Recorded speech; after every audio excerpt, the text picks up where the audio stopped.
Another great game with phenomenal environmental storytelling was SWAT 4.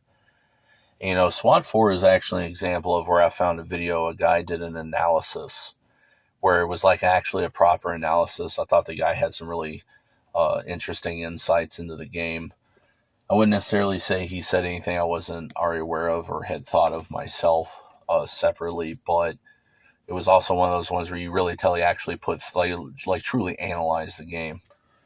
And he pretty much said all the same stuff, like the environmental storytelling in SWAT 4 though is a little bit more just about the overall story and atmosphere, not so much telling you where to go. Although it doesn't really have to be, because SWAT 4 is in more of the style, kind of like Rainbow Six 3 or something like that, where you've got the overall area, you've got your objective, and you can kind of tackle it from whichever direction you want to tackle it, right? So it's like, it's not an open world game, but it is an open approach kind of game or something like that, if that makes sense. And the problem I, see with that is the same problem I have with stuff like BFG on Doom 3, where they just totally miss the point of the game. And it's basically what happens when you try to modify something in such a way that it's clear that you could only ascertain the surface characteristics, but you couldn't appreciate why those were the characteristics, right? So an example with SWAT 4 would be, rip-off games like Ready or Not. You have the phenomenal, almost survival horror atmosphere of levels like Fairfax Residence or whatever it's called in SWAT 4. And it's a really cool level. It's really interesting.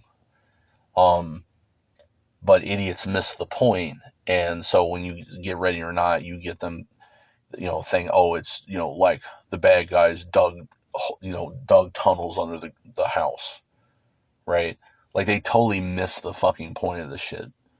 That's the problem I have with all these modern remakes and reboots and all this. They really don't do remakes or remasters, whatever you want to call it. I would consider those two the same.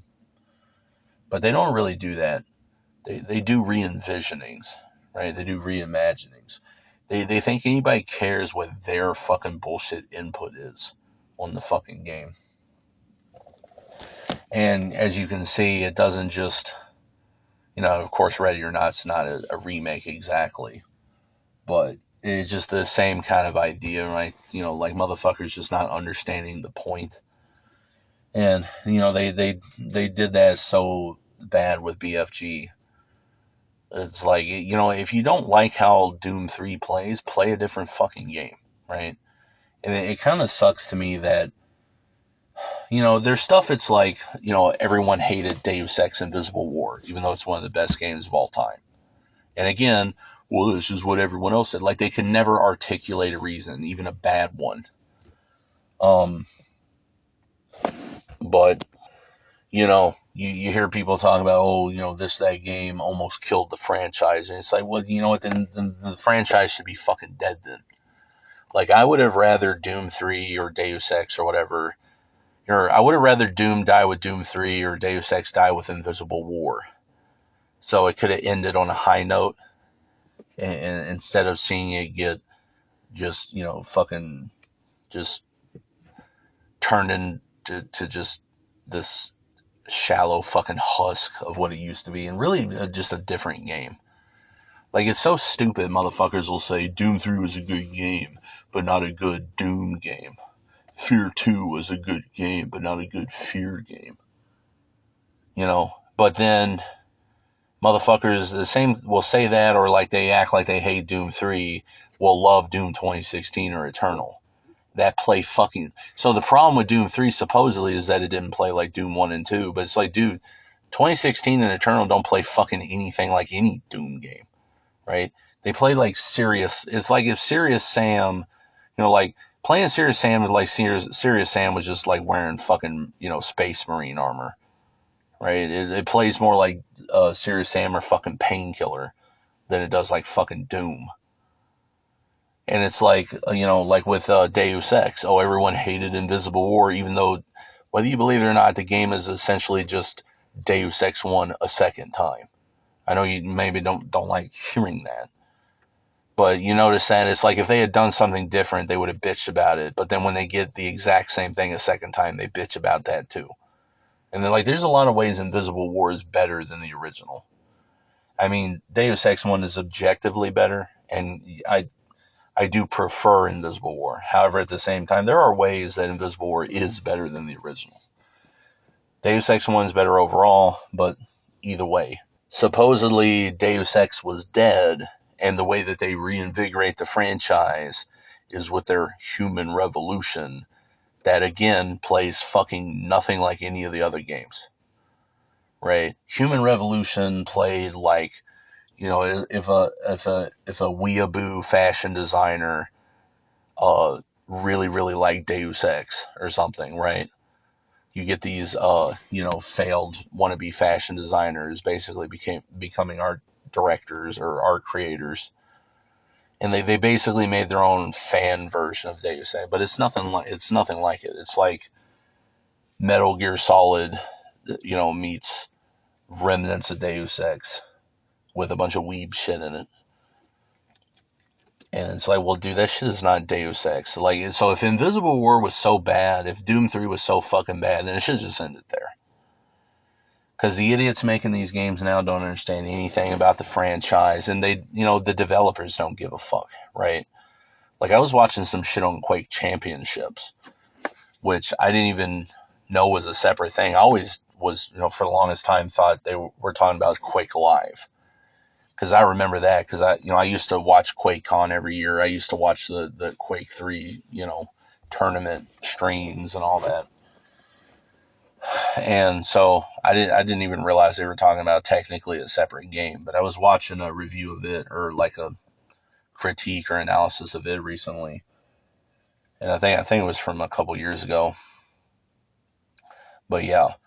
So they basically did Quake Live a second time, but turned it into one of these, I call them resource extraction shooters, right? It's like, they might not be an extraction shooter, but they are a resource extraction shooter. It's just nickel and diming with these fucking, it's just a fucking gambling casino with fucking hats or whatever, like they did with TF2 or whatever.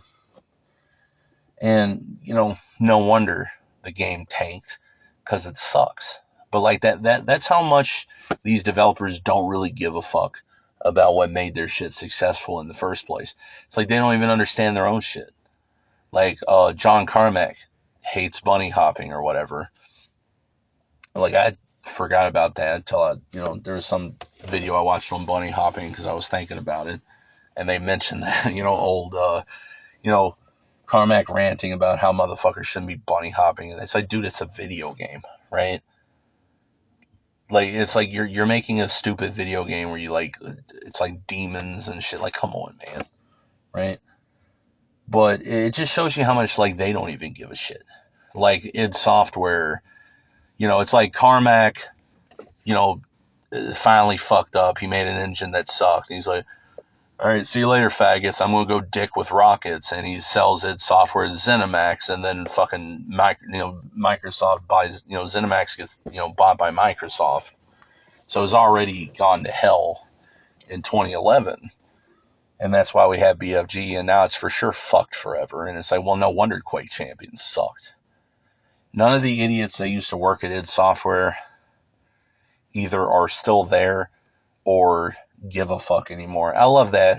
These criminals, it's like they want to be all this goth, anarchy, punk, metal, whatever bullshit, till they make a few $1,000,000. Now all of a sudden they're just a fucking suit, right?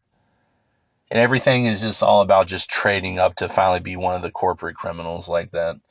Just all the, like I said, I've talked about it plenty before, the, weekend anarchy. Rage was like that, right? Like, the anarchy symbol is part of the logo. You have a corporate organization, like, wanting to use anarchy as symbolism. It's just retarded. But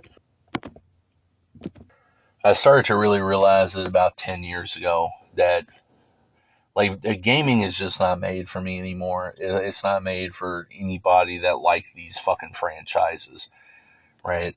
Like, if nobody was going to want to buy Doom games anymore unless they were fucking Eternal or 2016 or whatever, then it's just hopeless, right? Because, I mean, if the games play nothing like all the other ones in the series, what does that tell you about the players? Yeah, clearly they don't appreciate this shit. It's like, well, so why not just call it a different fucking game then? Why not pick another name for it? Call it bullshit Eternal or fucking whatever. But yeah, you know, the Quake Championships or is Quake Champions or whatever. It's just kind of crazy to see that. It's like the shit is being squandered by motherfuckers that worked on Doom 3. They worked on Quake 3. They worked on Quake 2, Quake 1, right? Doom 2, Doom 1. And I just thought it was interesting that all the developers at these companies that are worth a fuck, they always leave or get fired, right? It's like Romero gets fucked off from id Software, right? You know, all the devs worth a fuck at GSC fucked off to make 4A games, right? Um, I don't know. Sometimes it's like a brain drain thing or whatever, right? It's like Epic buys out People Can Fly. They rob all the talent from People Can Fly, name them Epic Games Poland, and then all the other devs that really weren't pulling the weight, so to speak. You know, they try. You know, it's like Flying Wild Hog or whatever. It's like Hard Reset or this or that, stuff that just ends up, frankly, being kind of right? But it's like all you have left with id Software is just the suits and then the ones that don't have any other options, right? And, you know, I would rather Romero, you know, fail trying to do something unique and interesting. Yeah, you know, one of the things I like about Daikatana or Blood 2 or something like that is for the same reason I like hearing somebody's like personal music or even stuff like you ever read like erotic like erotic fiction or especially erotic fan fiction. Like you're not even into what they're into or interested in what they're talking about necessarily. It's just you know, there's something interesting to be able to see somebody's like hyper specific, like super specific fucking sexual fetishes and just what a deeply personal insight stuff can be. It's something like that, right? It's like Daikatana sucked. You know, I'm not equating it directly on like the sexual thing. It's just another example of this kind of thing.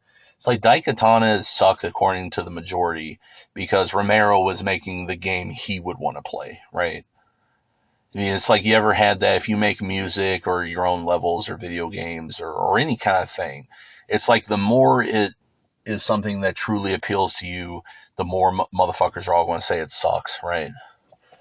And you know that's actually one of the big aspects that I like about it, right? Painkiller or you know, Daikatana or whatever the case is, even bigger name games like Doom 3 or Fear or something like that, it is really it's in the realm of like a labor of love. Even to a certain level of that, you could call it like I don't know, like single A or double A. You can tell that there's a heart and a soul to the game. And when that soul is not there, you can fucking tell, right?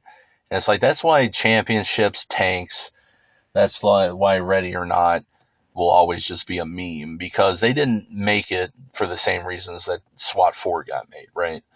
They made Ready or Not to basically bank on a particular genre and superficially copying what successful games of that genre are done, but without understanding why it works, right? And there's a lot of games that don't get a lot of credit as well, like Fear 2, where you know they're not what they could have been because of this executive meddling shit. But I just get tired of the corporate terrorism shit, just squandering all the potential creativity. They don't want to take any risk. And it's like, but all the popular games that they consider the sure thing now, like Call of Duty or whatever, COD 4 was a risk for Call of Duty originally, right? Now it's too big to fail, though, and they'd be fucked if they did anything different. But No, it's those risks that create the successful franchises. Quit throwing all the uniqueness away.